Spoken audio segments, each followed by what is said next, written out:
What if every burden you have carried for the last 60, 70, or 80 years was never actually meant to be yours to hold? What if the gray hair, the slower pace, and the quiet moments of your life right now are not signs of a fading light, but a sacred invitation to step into the most powerful version of yourself? Most of us spend our entire existence packing for a journey we never truly take. We spend decades organizing our clothes, gathering supplies, and rearranging our plans, thinking that if we just find the perfect configuration, the perfect health, the perfect family harmony, the perfect financial security, we will finally be allowed to be at peace. But what if peace was never the destination of your long journey, but the very ground you have been standing on this whole time? You know what truly drains the human spirit as the years pass. It is not the physical body growing tired, for the body knows how to rest. It is the constant, invisible pressure to control a future that is already unfolding perfectly according to its own rhythm. We live in a world that profits from your exhaustion and praises the relentless doing. But Buddhism teaches us a strange law that no one ever shared with you in your youth. The moment you finally stop trying so hard to fix everything, life starts moving beautifully in your favor. Imagine yourself right now, sitting in a chair, feeling the weight of your long history behind you like a deep, silent ocean. Every regret, every should have, and every moment you thought you failed is a wave that has already passed. Now, imagine those regrets are like heavy stones you have been carrying in a backpack since you were a young adult. You have carried them through the storms of middle age and into the sunset of your life. What if you could just set the bag down? Not because you have reached the end of the road, but because you finally realized the rocks were never necessary for the walk. They were just thoughts you mistook for truth. Every morning, before your feet even touch the floor, you are already loading yourself up with things that do not exist in the present. You are worrying about children who are now grown, about a health status that hasn't changed in the last 5 minutes, and about scenarios that your mind is inventing just to stay busy. This invisible burden is quietly stealing the calm you have worked a lifetime to earn. Take a slow, deep breath with me now. Let your shoulders drop. Feel the air as it enters your lungs, a gift you receive every few seconds without having to do anything to deserve it. This is the frequency of peace. In this time we share today, we are not going to talk about complicated theories or distant philosophies. Instead, we are going to explore a practical medicine for the mind, a homecoming for those who have spent too many years feeling like ghosts in their own lives. You have survived 100% of your hardest days, and that is a testament to your resilience. But there is a difference between surviving and truly inhabiting your own skin. This audio is designed specifically for you as you seek that deep, resonant calm that remains steady even when the world outside feels chaotic. We are going to walk through the gates of reclaiming your time, freeing your mind from the drunken monkey of worry, and returning to the wisdom of your body. If these words feel like a cool breeze on a hot day, I invite you to join our circle of quiet hearts by subscribing to this channel. We are building a space where wisdom isn't just heard, but felt, and where we remember together that nothing in our lives is a coincidence. I promise you that by the time we finish, your relationship with your own anxiety and your own age will be fundamentally transformed. You will discover that you are not the storm of thoughts swirling in your head, but the vast, unchanging sky that holds the storm. You will learn that the less you cling to what is slipping away, the more room you make for a joy that has been waiting for you since the day you were born. And I want you to stay with me until the very end, because I have a powerful bonus lesson prepared about the art of the last cup of tea. This final teaching is the most sacred of all, and it will show you how to turn the most ordinary moment of your day into a gateway to the eternal. It is a lesson that changes not just how you see life, but how you feel the very texture of existence. You are not broken, you are not late, and you are certainly not alone. You are simply remembering who you are beneath all the noise. So, Let the world fade into the background for a while. Dim the lights, make yourself comfortable, and let your heart open to the stillness. Let's begin. Have you ever found yourself lying awake at night, your mind racing like a runaway train, worrying about the choices your adult children are making, or perhaps fretting over a health report, or even just feeling the weight of a world that seems to be moving too fast for you to keep up?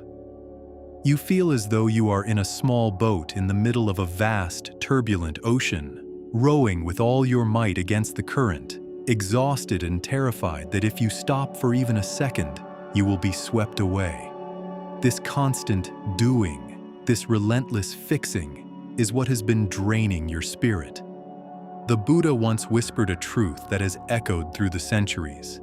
In the end, only three things matter: how much you loved, how gently you lived, and how gracefully you let go of things not meant for you. Think of a river. A river does not struggle. When it encounters a massive, unyielding rock in its path, the water does not spend its energy trying to push the rock out of the way. It does not argue with the rock or wish it weren't there.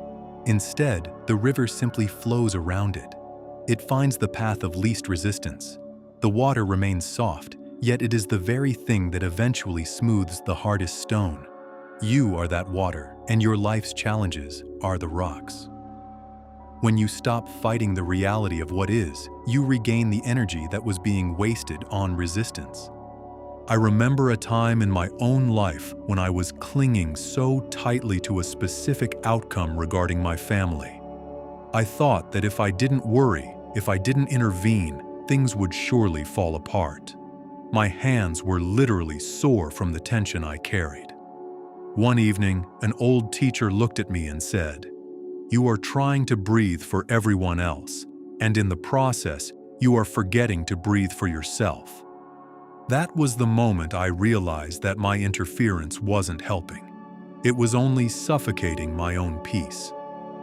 Close your eyes for a moment.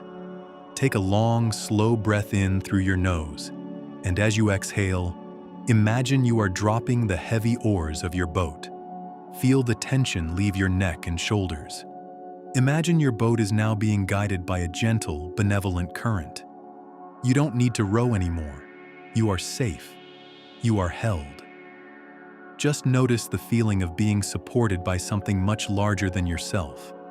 Ask yourself gently, what am I clutching so hard today that it is making my hands bleed? Is it a memory? A worry? A need to be right?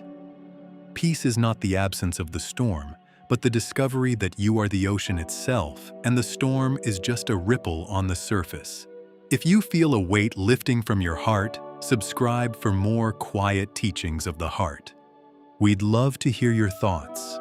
If you're not sure what to say, just type, "I trust my path." Do you feel like your body or your mind has become brittle with age? Perhaps you feel that you must stand firm and rigid against the changes of life, fearing that if you bend, you will break. Many people believe that strength means being immovable, like an old brick wall. But a wall, no matter how thick, will eventually crumble under enough pressure. The ancient sages taught us that the stiff and unbending is the disciple of death. The gentle and yielding is the disciple of life.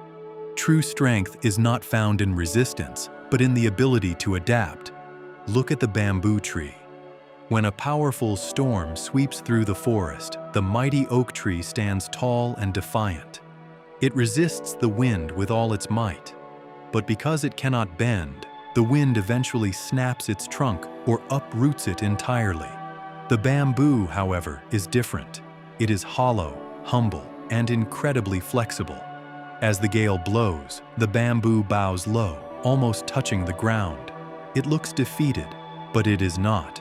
The moment the wind passes, the bamboo springs back up, unharmed and stronger than before. It survived because it refused to fight the inevitable. I once spent years trying to maintain an image of myself as someone who had it all together. I refused to show weakness or admit that I was tired. I was like that oak tree. Eventually, the pressures of life, brought me to my knees. It was only when I allowed myself to bend, to ask for help, to admit my vulnerability, that I discovered a resilience I never knew I possessed. I realized that my hollowness, my inner stillness, was my greatest asset. Close your eyes. Imagine you are a stalk of bamboo in a mountain breeze. As you breathe in, feel your roots deep in the cool, stable earth. As you breathe out, feel your spine becoming supple and light. Sway slightly with your breath. Notice that you don't have to resist the air, you can dance with it. There is no fear of breaking when you give up the need to be rigid. Ask yourself gently, where in my life am I being too rigid? And what would happen if I chose to bend instead of break? Healing begins when we stop treating our lives as a battle to be won and start seeing it as a rhythm to be felt. Your body knows how to find balance if you just give it the space to move. We'd love to hear your journey. If you're ready to let go of the struggle, just type, "I am flexible and free." Are you still carrying the ghosts of your past? Do you find yourself replaying conversations from 20 years ago, or mourning the person you used to be when you were younger? Many of us spend our later years looking in the rearview mirror, grieving for what has been lost, our youth, our careers, our roles in the family. We hold on to these dry, brown leaves of the past, terrified that if we let them go, there will be nothing left. Buddha taught that the root of suffering is attachment. We suffer not because things change, but because we try to keep them from changing. Consider the autumn tree. As the days grow shorter and the air turns cold, the tree does not cling to its leaves. It doesn't scream in agony as they turn from green to gold and eventually fall to the forest floor. The tree knows a secret. It must let go of the old to survive the winter and make room for the new buds of spring. It sheds its leaves not because it is dying, but because it trusts the cycle of life. It knows that its essence is not in the leaves, but in the deep, silent life force within its trunk and roots. I remember holding onto a box of old letters and mementos for decades, thinking they were the only things that kept my identity alive. Every time I looked at them, I felt a pang of sadness for a time that was gone. One day, I realized I was living in a museum of my own grief. When I finally decided to release the emotional weight of those memories, I didn't lose myself. I found a version of me that was finally light enough to enjoy the present moment. Close your eyes. Imagine you are standing in a quiet forest in autumn. With every breath out, imagine a heavy, dark leaf representing a regret or a should have falling away from your branches. Watch it float gently to the ground. It is becoming part of the earth where it can no longer weigh you down. Feel yourself becoming lighter, cleaner, and more spacious with every leaf you release. Ask yourself gently, which leaf of my past is ready to fall today so that I can breathe more easily? You are not what you have lost. You are the sky that remains after the clouds have passed. Subscribe for more quiet teachings of the heart as we walk this path together. Share your commitment with us. Just type, "I release the past with love." Do you feel like you have spent your entire life chasing after something? Perhaps in your younger years, it was success or the perfect home. Now, in these later years, maybe you are chasing after health, or the attention of your busy children, or simply a feeling of being useful again. Do you notice how the more you chase these feelings, the further away they seem to drift? It's exhausting to always be in pursuit, isn't it? It leaves your spirit feeling breathless and your heart feeling empty. The Buddha taught a profound secret about the nature of desire. Whatever a monk keeps pursuing with his thinking and pondering, that becomes the inclination of his awareness. When we chase, we tell our soul that we are currently not enough. Think of a beautiful, colorful butterfly. If you see a butterfly in a garden and you start running after it, waving your arms and trying to grab it, what happens?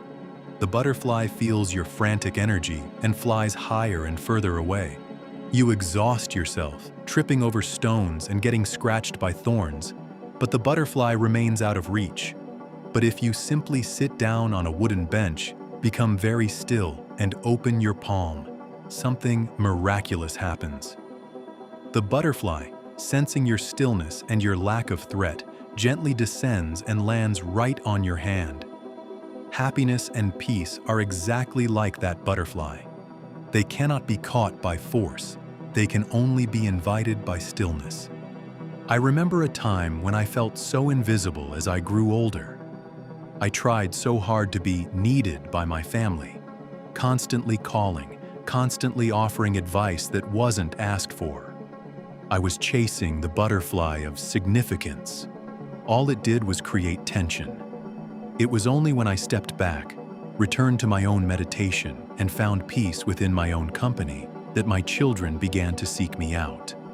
They weren't drawn to my doing, they were drawn to my being. Close your eyes.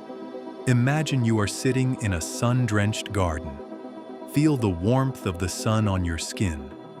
Open your hands, palms facing upward, resting gently on your knees. As you breathe in, imagine you are becoming as still as a statue. As you breathe out, release the need to catch anything. Just be a welcoming space. Imagine the peace you've been seeking is that butterfly, circling closer and closer, finally resting its delicate wings on your palm. Feel the lightness of it. You don't need to move. You are already exactly where you need to be. Ask yourself gently, what would happen if I stopped running today? If I just sat still and let life find me instead? You don't need to prove your worth to the world anymore. Your worth is in your presence, not your productivity. Subscribe for more quiet teachings of the heart if you're ready to find rest. We'd love to hear from you. If you're ready to stop the chase, just type, "Happiness finds me." As the years pass, do you look at the mud in your life and feel discouraged? Maybe that mud is the physical pain in your joints, the loneliness of a quiet house, or the regret of things you wish you had done differently. It is easy to look at these challenges and think, my life is messy, I am broken. How can I find peace in all this dirt? Many people believe that to be spiritual or happy, life must be perfectly clean and clear, like a sparkling swimming pool. But the Zen masters point us toward the pond. They say, no mud, no lotus. Without the thick, dark, and often smelly mud at the bottom of the pond, the lotus flower could never exist. The lotus is one of nature's greatest miracles. It starts its life deep underwater, buried in the muck and decay. It doesn't complain about the darkness. It doesn't try to escape the mud. Instead, it uses the nutrients in that very mud to grow a strong stem. It pushes upward through the murky water until it breaks the surface. And when it blooms, it is breathtakingly beautiful, pure white or radiant pink, and not a single speck of mud clings to its petals. The lotus needs the mud to bloom, but it is not defined by the mud. Your life is exactly the same. Your struggles, your aging, and your pains are the mud that is currently feeding the growth of your soul. I once knew an elderly woman who suffered from severe chronic pain. For years, she fought it, hating her body for betraying her. But one day, she changed her perspective. She began to see the pain as a teacher that forced her to slow down and notice the small beauties. The way the light hit her teacup, the sound of the birds. Her suffering became the soil for a level of wisdom and compassion I have rarely seen in anyone else. She didn't become peaceful despite her pain. She became peaceful because of how she grew through it. Close your eyes. Visualize a lotus seed deep inside your heart. Feel the mud of your current worries or physical discomfort surrounding it. Instead of pushing it away, imagine that this mud is actually energy feeding the seed. Breathe into that space. See a vibrant green stem growing upward. through your chest, through your throat, reaching for the light. Now, imagine a magnificent flower blooming at the very top of your head. It is bright, fragrant, and perfectly clean. You are rising above the weight of your circumstances, even while your roots remain grounded in the reality of life. Ask yourself gently, how can I thank the mud in my life for helping me grow into the wise person I am today? The most beautiful souls are often those who have walked through the darkest valleys. You are not your history. You are the bloom that survived it. Let us know you're rising. If you feel your inner beauty growing, just type, "I am blooming." As we reach the end of our time together, I want to share with you the promise I made at the beginning, the most sacred lesson of all, the art of the last cup of tea. Many of us, as we get older, begin to look at our days with a sense of running out. We feel that time is a dwindling resource, and we hurry through our tasks, even our moments of rest, wondering how much is left. This subtle hurry is the final thief of peace.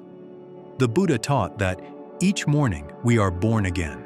What we do today is what matters most. There is no such thing as a small or insignificant moment when you are fully present. Think of a single tea leaf.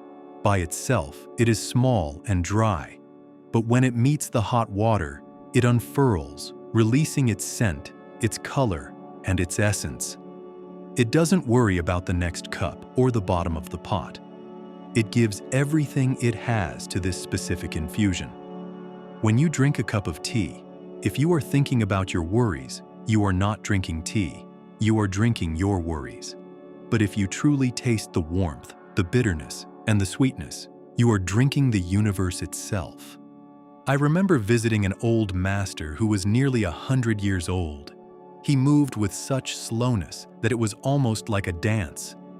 As he poured me tea, he held the pot as if it were the most precious diamond in the world. He told me, "I treat every cup as if it is my last, not because I am afraid of death, but because I am so in love with life." That day, I realized that if a single moment is lived completely, it is equivalent to an eternity. Close your eyes one last time. Imagine you are holding a warm cup in your hands. Feel the heat radiating into your palms. Notice the steam rising in delicate curls. Take a slow breath, inhaling the aroma. Now, imagine that for the next 60 seconds, there is no past to regret and no future to plan. There is only this warmth, this breath, this being. You are not old, you are not fading. You are simply this perfect, singular moment of awareness. Ask yourself gently, if this were the only moment I ever had, would it be enough?